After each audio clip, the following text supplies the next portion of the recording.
साबित हुआ है कि ये इस तरीके से महादेव हमारे समक्ष बैठे हुए हैं विराजित। ये माइक अब जरा निकट आकर पूछिए। से पता ही नहीं चला हमको भी तुम क्या बोल रहे हो। आप निकट आकर बताएं, बिना माइक बता दीजिए। बिना माइक के बोल ले भाई। आवाज क्या इको? यहाँ इधर आ जाओ, क्योंकि जरा वो हो रहा है ना, तो समझ में नहीं। बिना माइक के बोल। हाँ बस थोड़ा दूर से। हाँ, जिस तरीके से जोर से आमतौर पे प्राण प्रतिष्ठा होती है मूर्ति की, और प्राण प्रतिष्ठा सीमित रह जाता है, प्राण प्रतिष्ठा हो चुकी है, मगर यहाँ पर प्राण प्रतिष्ठा नहीं हुई। आपने कहा इसमें प्राण प्रतिष्ठा की जरूरत नहीं है हमको, क्योंकि यहाँ राम कथा हो रही है ऑलरेडी।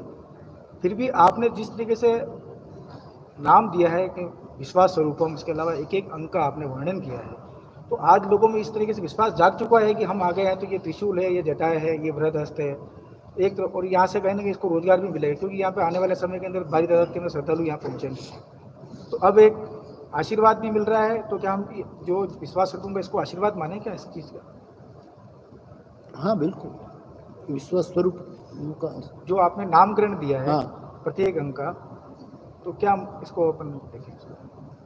हर जगह नामकरण ऐसा होता नहीं, प्राय आपने यहाँ पे दिया है प्रत्येक अंक का, एक एक अंक का। हाँ, उसके बारे में हाँ, तो वो अब क्या है, मेरी दृष्टि में देखो, अपनी अपनी दृष्टि होती है जी। किसको दूर की सूझती है, किसको निकट की सूझती है, किसको एक अमुक डिस्टेंस पर जाए तो ही दिखाई देता है। जहाँ तक मुझे मेरी आँख का वो है, तब तक मुझे लगता है कि भगवान शिव के नख से लेकर जटा तक जी सब अंग यदि विशुद्ध विश्वास लेकर हम जाएंगे तो आशीर्वाद ही आशीर्वाद होगा, पूरे राजस्थान क्या, पूरे भारत पर और दुनिया में। पर प्रणाम। मेरा सवाल नहीं है, मेरी जिज्ञासा है जो मैं आपसे चाहता हूँ कि वो उसका श्रवण हो जाए। और वो जिज्ञासा ये कि मैंने एक इंटरव्यू पढ़ा था आपका, जिसमें आपने कहा था कि व्यासपीठ जो है वो चिता के समान है, और आपने कहा कि मैं नहीं चाहता कि परिवार का कोई भी व्यक्ति कथा वाचक हो। दरअसल इंटरव्यू जितना था वो लिखा हुआ उतना पढ़ पाए, लेकिन वो भाव जो है, जिस भाव के साथ में आपने ये बात कही है, तो मैं ये सिर्फ जिज्ञासा यही चाहता हूँ, मैं शांत हूँ कि आखिर इस भाव के पीछे का मंतव्य क्या था। क्योंकि बहुत सारे ऐसे प्रोफेशंस हैं आपकी जगह, मैं जिस प्रोफेशन से आता हूँ वो भी कमोवेश इसी तरह की व्यवस्था है। हर तरह की परेशानियाँ होती हैं, तमाम तरह की दिक्कतें होती हैं, लेकिन उस सबके बावजूद भी कहीं ना कहीं ये फील मन में रहता है कि समाज का 1% अगर कोई ऐसा सरोकार हम निभा पाए तो भी शायद धन्य हो जाएंगे। तो आपका इस तरह से कहना, क्योंकि आपके जो अनुयायियों की फहरिस्त है वो धर्मांध लोग नहीं है, दरअसल वो धर्म में अंधे नहीं है, वो बहुत समझदार लोग हैं। ऐसे बहुत सारे सैकड़ों हजारों लोगों को मैं भी जानता हूँ जो आपके अनंत भक्त हैं, आपको बहुत, आपकी हर बात को बहुत सर्वोपरि मानते हैं। तो ये जो भाव जो आपका था, क्या जो उस इंटरव्यू में मैंने पढ़ा वही था या उसके पीछे कुछ और भावना था? नहीं, देखो, ये इसके पीछे मेरा कहना ये है कि हमारे परिवार में, हमारे खानदान में कोई कथाकार नहीं है। मेरे दादाजी जिसने मुझे रामचरितमानस दिया है वो स्वयं कोई कथा नहीं करते थे व्यासपीठ पर बैठकर। देहात के कुछ लोग बैठे और उसके साथ महाभारत की बातें कर ले, रामायण की बातें कर ले, लेकिन विधिवत व्यासपीठ पर बैठ करके जो जिस तरह भागवत की कथा होती है, रामायण जी के अन्य ग्रंथों की, ऐसे कोई कथाकार नहीं।